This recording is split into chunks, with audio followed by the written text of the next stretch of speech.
ओम साई नमः। आज की वीडियो की हम सब लोग शुरुआत करते हैं और आज है स्कंद माता का दिन और नवरात्रि का दिन है 5 और ये 5वां दिन बहुत ही खास है क्योंकि आज के दिन हम कार्तिकेय, स्कंद का अर्थ है कार्तिकेय, कार्तिकेय को स्कंद कहा गया है। तो आइए इससे आप आधी कहानी समझ गए होंगे कि आज हम कार्तिकेय की कहानी जानने वाले हैं। पर माता जी की उसमें क्या भूमिका थी ये देखिए।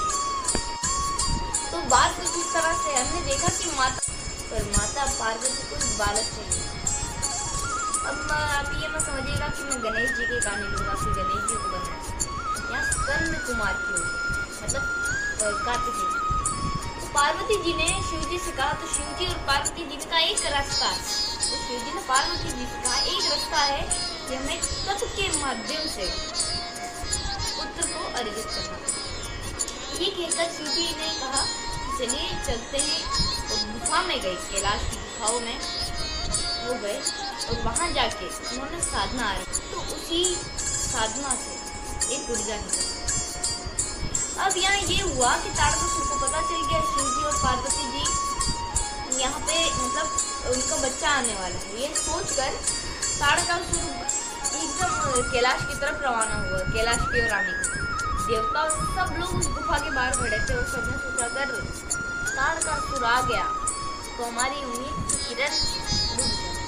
ये सोच के सबने कहा कि अग्नि होगी। अब अग्नि ने उठाया तो अग्नि जलने लग गई। अब मतलब आप कल्पना नहीं कर सकते इतना भयानक, सब जलने लग गई। अग्निदेव काले पड़ गए। तो अग्निदेव ने सोचा कि अभी मेरे बस का नहीं है। वो भागते भागते गए गंगा नदी के पास। गंगा नदी को सबसे शीतल नदी कहा जाता है कि बहुत शीतल है, बहुत ही शीतल है, कितना भी धूप पड़े आपको पानी ठंडा ही मिलेगा। ये कहते हुए वो गए जाके गंगा जी को सूख। गंगा नदी सूख रही थी, धीरे धीरे गंगा जी के स्तर कम होते जा रहा था। गंगा जी भयभीत हो गई कि अब मैं क्या करूं। गंगा जी भयभीत हो गई माता पृथ्वी के पास। माता पृथ्वी के पास जाके इस ऊर्जा स्रोत को उनके हाथ में दिया, तो धरती माता को दिया। बिकॉज धरती माता को क्यों दिया? ऐसा तो हो नहीं सकता कि धरती माता सूखने लग जाए, क्योंकि पार्वती जी ही प्रकृति और प्रकृति ही पार्वती। तो अपनी गोद में कौन सबसे अच्छे से संभाल सकता है? पार्वती। अब एक मिनट को आप बात बताओ, पृथ्वी माता की गोद क्या है? वो ऊंचे ऊंचे हिल्स, वो बड़े बड़े पहाड़ हैं। अब जब वो उन्होंने अपने पहाड़ों में अपने गोद में उनको लिया तो वो फिसलता हुआ नीचे गिर गया और एक जगह जाके टकराया और उससे 6 टुकड़े हो गए। फिर भी पृथ्वी माता ने उसकी रक्षा हेतु वहां पे कमल उगा दिए और उस कमल के अंदर उन्हें अच्छे से रख दिया। तो क्या हुआ कि वो जो ऊर्जा के टुकड़े हुए उनसे एक एक बच्चा उत्पन्न हुआ और 6 बच्चे एक साथ उस कमलों में आ गए। 6 कमलों में 6 बच्चे आ गए। और फिर क्या हुआ कि उनकी रोने की आवाज आने लगी, उनकी कराहने की आवाज आने लगी, वो रो रहे हैं। ये देखकर वहाँ कुछ कृतिकाएं थी। वो सब लोग पानी के अंदर खेल रही थी, मतलब क्रीड़ा कर रही थी, खेल रही थी, जल क्रीड़ा जैसे कहते हैं, खेल रही थी। तभी उन्हें आवाज आई कि कोई रो रहा है। इस तरह की आवाज के कारण वो उधर दौड़ी गई। उन्होंने देखा तो 6 शिशु थे और वो भी 6 कृतिकाएं थे। संयोग से वो भी 6 थी और उनके कोई पुत्र नहीं थे और यहाँ पे 6 बालक थे और 6 कृतिका। उन्होंने खूब देर तक ढूंढा, उन्हें नहीं मिले। उनके ना ही कोई आसपास व्यक्ति मिला, ना कोई इनका माता पिता हो, कुछ पता नहीं चला। तो उन्होंने सोचा कि इनको ऐसे कैसे इस हाल में छोड़ दे। तो वो लोग उनको अपने साथ लेके चले। कृतिका लोग, इस लोक का वर्णन किया जाता है कि यहाँ without permission anyone it will have a God, राक्षस प्राणी कुछ भी नहीं आ सकता। और अगर कोई आ भी गया तो इनकी मर्जी के खिलाफ यहाँ कुछ नहीं हो सकता।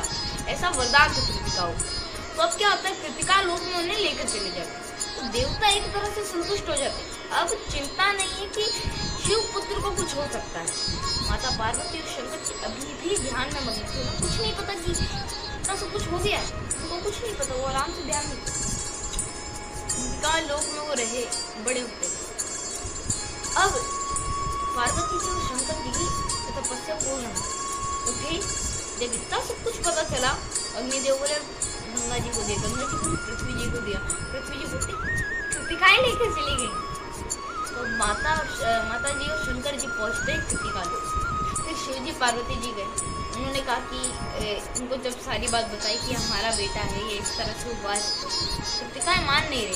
शंकर जी ने कहा कि मैं आपको 6 महीने 6 मंथ देता हूँ, आप अपने कार्तिकेय के साथ रहिए। और यहाँ ये एक ट्विस्ट भी हुआ था कि जैसे शंकर जी है उन्होंने छुआ तो सारे बालक एक ही हो गए, मतलब जो 6 थे वो एक बन गए और वो सब के सब, मतलब जो 6 थे वो एक बन गए। अब कृतिकाओं ने 6 महीने तक बड़े अच्छे से रखा, फिर पार्वती जी आ गई उन्हें लेने। उसके बाद जब जा रही थी तो एक पहचान के तौर पे हमेशा के लिए पार्वती माता ने कहा कि सबको याद रहेगा कि बचपन से लेके इतना बड़ा। तो क्या हुआ कि माता पार्वती ने फिर उन सबको आशीर्वाद दिया कि कहा कि तुमने एक माता का धर्म निभाया है, इसलिए मैं चाहती हूँ कि अगर मेरे पुत्र का कोई नाम ले तो हर बार तुम्हारा नाम उनके मुख में आए।